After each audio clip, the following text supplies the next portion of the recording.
केंद्र सरकारने 15% मौल्यवान वस्तूवर आयात शुल्क लागू केलं असून यानंतर जळगावच्या बाजारात सोने चांदीच्या दरात मोठी भाववाढ झाली आहे।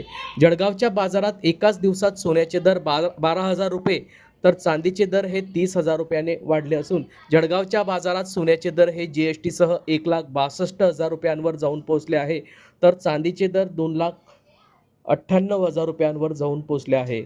आगामी काळात देखील सोन्या व चांदीच्या दरात विक्रमी भाववाढ होऊ शकते असा अंदाज सोने तज्ज्ञांनी वर्तविला असून गजबजणाऱ्या सुवर्णनगरीमध्ये आज कुठेतरी वाढत्या भावामुळे शुकशुकाट बघावयास मिळाला। आता कस्टम ड्युटी जी आहे ती पहिले 6% होती, म्हणजे भारतात जे सोनं यायचं हे 6% ऍड होऊन सोनं यायचं। आता भारतात कुठेतरी 9% कस्टम ड्युटी ऍड होणार आहे। 15% बाहेरून जे सोनं येईल त्याला 15% ऍड होणार आहे सोन्याचा भाव म्हणून। आज एका दिवसातच सोन्याचा भाव 9,000 रुपयाने वाढलेला आहे। 1,39,000 रुपये सोन्याचा भाव आहे। चांदीचे भाव 20,000 रुपयाने वाढलेले आहे। 2,85,000 पर्यंत चांदीचा भाव आज आलेला आहे। कुठेतरी जे मोदी साहेबांनी जे आवाहन केलेलं होतं की भारतात सोन्याची इम्पोर्ट ही कमी व्हावी, जनतेने सोनं कमी व्हावं, कमी घ्यायला पाहिजे, त्या हिशोबाने सेंट्रल गव्हर्नमेंटने हे स्टेप्स घेतलेले आहे कस्टम ड्युटी वाढवायचे। आणि याचा इफेक्ट पुढे अजून पडायची शक्यता आहे, कारण की आज दिवसभरात 6% अजून सोनं वाढलेलं आहे। अजून 3% इफेक्ट व्हायचा बाकी आहे।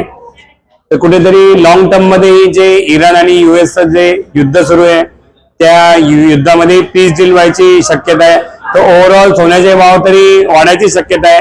ग्लोबली आपण बघितलं तर काल जे भाव होते ते आजही तेच भाव आहे, फक्त भारतात कस्टम ड्युटी लागू झाल्यामुळे 9% कस्टम ड्युटी भारतात लागू झालेली आहे। कुठेतरी 9% सोन्याचे भाव आज वाढलेले आहे आणि पुढे अजून वाढायची शक्यता आहे। आता एका दिवसातच एवढे भाव वाढलेले आहे, कुठेतरी 1,50,000 काल भाव होता। ऑफकोर्स आज ग्राहकांना 1,59 मध्ये भाव भेटतोय। कोणी 50% ग्राहक हे खुश आहे ज्यांनी काल घेतलं, परवा घेतलं, मागच्या हप्त्यात घेतलं। पण एकीकडे लग्न सराईचं सीझन आहे, ज्यांचं सोनं घ्यायचं बाकी आहे, काहींनी बुकिंग करून ठेवलेलं आहे। कुठेतरी दोघीकडचे ग्राहक आहे ज्यांचं सोनं घ्यायचं राहून गेलंय ते नाराज आहे। ते कुठेतरी काही ग्राहक 1.5 लाख भाव होईल या अनुषंगाने अजूनही थांबलेले। काही ग्राहकांनी मोदी साहेबांचं आव्हान हे स्वीकारलेलं आहे की आपण आता 1 वर्षासाठी सोनं घ्यायचं नाही। तर ओव्हरऑल ग्राहक आपण बघितलं तर सोन्यामध्ये भाव काही असू दे आपल्या भारतात तरी दरवर्षी सोन्याचे भाव हे वाढतच राहतात। दरवर्षी ग्राहकांना एक नवीन भाव भेटतो, दर लग्न सराईचा वेगळा भाव असतो, दर दिवाळी सोन्याचा भाव वेगळा असतो।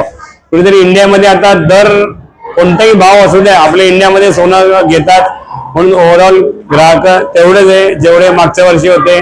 जेवढे 1,80,000 जेवढे ग्राहक होते तेवढेच आजही तेवढेच ग्राहक आहे। तर पुढचा येणारा काळ सांगेल की या कस्टम ड्युटीवरती मोदी साहेबांच्या आव्हानावरती जनता कसं रिॲक्ट करते।